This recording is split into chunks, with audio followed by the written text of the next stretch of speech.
नमस्कार, NYS India में फिर आपका स्वागत है। मैं आपका होस्ट निखिल आपका फिर एक बार स्वागत करता हूं, क्योंकि काफी समय से हमारे वीडियोस आप तक नहीं पहुंच पाए होंगे। जी हां, कुछ टेक्निकल इश्यूज थे जो शॉर्ट आउट हुए हैं और अब निरंतर हमारे वीडियोस आप तक पहुंचते रहेंगे। आज मैं आपके साथ हूं इसलिए कि मैं आज आपसे बात करने वाला हूं ईवीएम।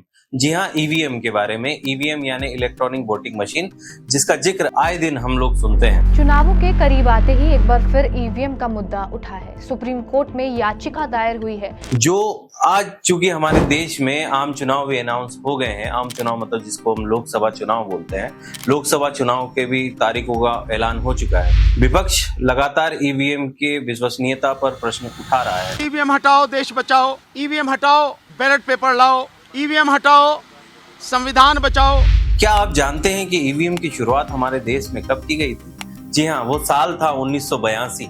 1982 में केरल के पारुल विधानसभा की 50 बूथों पर सबसे पहले ईवीएम का प्रयोग करके देखा गया। फिर वर्ष 1998 आता है।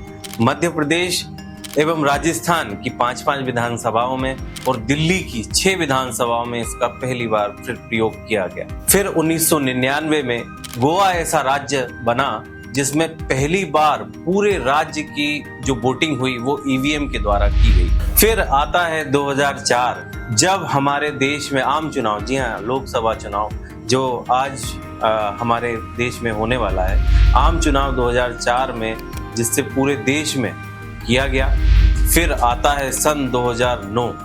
जी हाँ, 2009 से संपूर्ण प्रदेश हो, कोई भी प्रदेश हो, और संपूर्ण लोकसभा चुनाव, पूरे देश के आम चुनाव 2009 से ईवीएम से कराए जाने लगे और पूरे देश में ईवीएम का व्यापक रूप से उपयोग किया जाने लगा। तो ये थी ईवीएम की बात, जो 2009 से अब तक जो कि जितने भी इलेक्शन हुए हैं तो उसमें ईवीएम का प्रयोग किया जाने लगा है। क्योंकि छोटे छोटे जो चुनाव होते हैं, जैसे कि पंचायती चुनाव होते हैं, तो वो आज भी हमारे यहाँ मतपत्र से ही किए जाते हैं।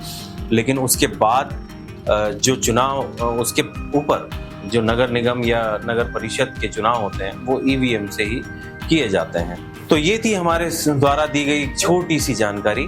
आप बने रहिए एनवाईएस इंडिया के साथ। मैं आपके साथ था आपका दोस्त निखिल। बहुत बहुत शुक्रिया, बहुत बहुत धन्यवाद।